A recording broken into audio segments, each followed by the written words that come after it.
కొందరు ఎడమ చేతితో రాస్తారు ఎందుకు మీకు తెలుసా? తెలీదండి. అయితే నేను చెప్తాను. ప్రపంచ జనాభాలో దాదాపు 4% మందికి ఎడమ చేతి వాటం కలవాలని తెలుస్తుంది.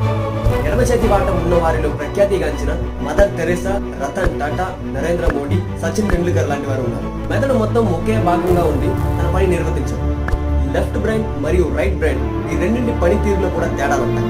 సాధారణంగా ఎడమ మస్తిష్కం కుడి అర్ధగోళం కంటే చురుగ్గా ఉంటుంది. అంటే లెఫ్ట్ బ్రెయిన్ రైట్ బ్రెయిన్ కన్నా చురుగ్గా ఉంటుంది. ఎడమ అర్ధగోళం చురుకుదనం వల్ల కుడి శరీర భాగాలు చదవడం, రాయడం, మాట్లాడడం వంటి ఇతర పనుల చేయడంలో ముందుంటుంది. అయితే కొంతమందిలో కుడి అర్ధగోళం చురుగ్గా ఉండి ఎడమ అర్ధగోళంపై ఆధిక్యత సాధిస్తుంది.